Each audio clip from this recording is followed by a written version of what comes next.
Hi, this is Allison from Sewing and Trifocals again. I'm going to make another short little video just to show you how I do the sleeve. This serger, like many sergers and sewing machines, has what they call the free arm feature. You can see I reach around here, there's a little handle that you undo. And voila, there is your free arm. I can get this back pretty far so that you can attach your beads onto your sleeve, because the sleeve is too narrow to put around the full bed of the serger. Now, if you don't have free arm, what you do is you just serge from the inside, which will be kind of weird, but what it would be, you would turn the serger inside out and you would put the inside, or it would be the outside, but it would be on the inside underneath your foot and serge that way. I've seen people do that, but fortunately I have this nice free arm, which I believe is one of the greatest inventions of the 20th century. I can remember trying to do sleeves without it, and I didn't know to turn them inside out on my old Singer sewing machine in the 1970s, so it was rather a difficult task. So the first thing I'm going to do, I'm going to start in the underarm where no one can see. I'll put it like that, but first I have to reload my beads. Once again, I'm going to I'll actually focus in a little bit here so you can see what's going on. Okay, so I am going to make sure once again, like in the last video, my needle's going to be all the way down. And just so you can see better, I turn the hand wheel forward until you can kind of see that the upper looper has gone all the way to the right. And your needle's over here, so your beads are going to go in between those two parts of the serger. And you might be able to see here, it looks like, I may have to go get some more white beads, but honest to gosh, these were $1.99 full price at Hobby Lobby, and I got them for half price for some reason. And I'm sure they have the same trim over at the nearby Joann's store. We have both of those. We have two Joann's in my immediate area, and we have one Hobby Lobby. So never fear. And I just got a whole bunch of Joann coupons in the mail for half off and 40% off. Once you use one coupon or a coupon on your phone, they send you more to feed your habit. And for me, it's a happy habit because I love to sew, love to serge, love to try new things, and very relaxing after work. So I've pulled out extra beads here to the back so that they won't go sliding into my lap. And I'll hold them down for a minute with the presser foot. And we're going to take our sleeve here, and we're going to start in the underarm, like I said.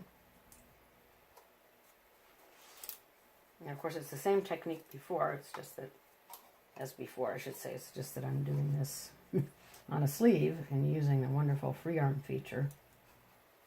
Like I say, one of the greatest inventions of the 20th century, in my opinion, at least for my life, and made my life a lot easier.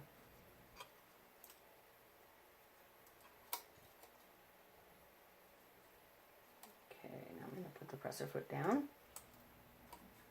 Oh, and you know what else I have to do? I have to put the dials back up to tension. We're going to do our left needle 1.5.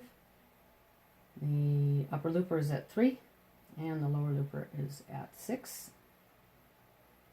There we go. And now carefully not closing the beads in the door like I usually do. And we're going to do a little guiding like this. Use the left hand and the right hand, sort of flattening out the fabric with the left hand, because as I said in the other video, I don't have that marvelous new feature known as the differential feed on this serger. This is a 1993 model, but it is a grand serger. Despite that, I've never used differential feed. So this is my differential feed right here, my left hand. Okay. I'm going to come out here and move this a little bit.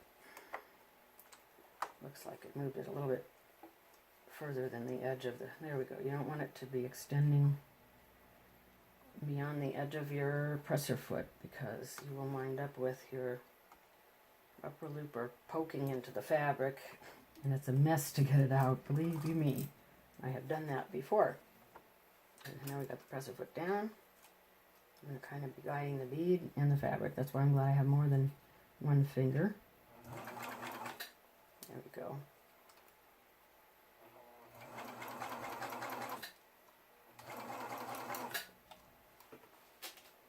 There we go.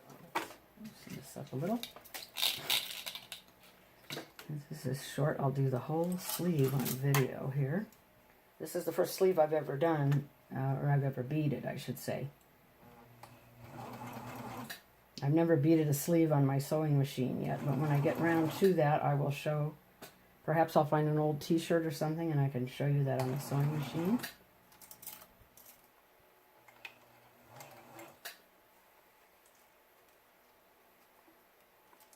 Got a little bit of a tug here.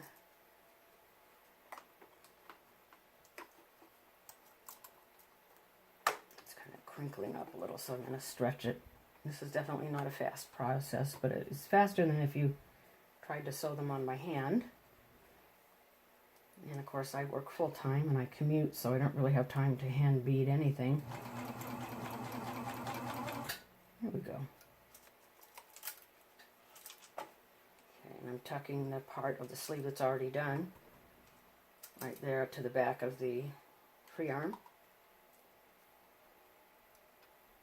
Okay, now I can just do this.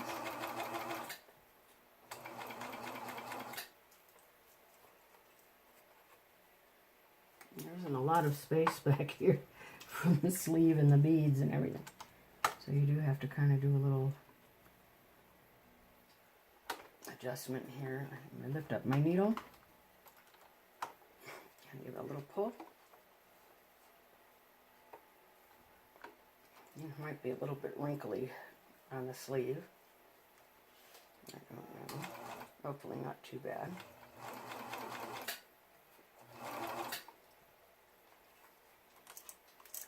I'm pulling on the back of it a little bit to keep it loose. I'm going to pull on the front of it a little bit too.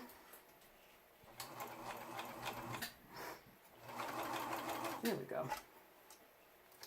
Yeah, my sleeve has escaped a little bit. I got to get it back under, not beyond the right edge of the presser foot either. It's a lot to think about, but it'll come automatically after a while, I think. There we go. Just kind of tugging. Holding the fabric taut. Holding onto those beads. I'm kind of tugging from the back just a little bit to keep the fabric flat. And actually I forgot to make a chain, but I have a thread tail here anyway. So I can sew that in. I usually make a chain when I start, but I forgot.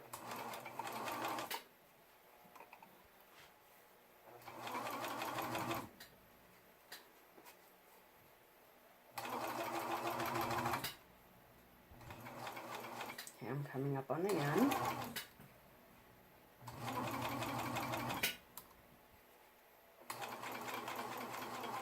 That's about as far as it's going to go. Okay, so I'm going to snip my beads. And I'll probably have to hand attach the last few beads to make it look nice.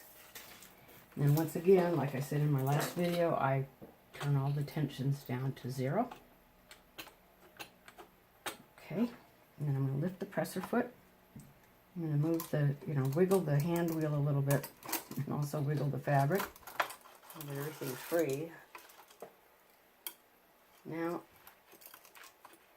I'm not quite sure what happened here. I have 4 threads, oddly enough, but I really should only have 3. Anyway, I'm going to cut them so that I have a thread tail here.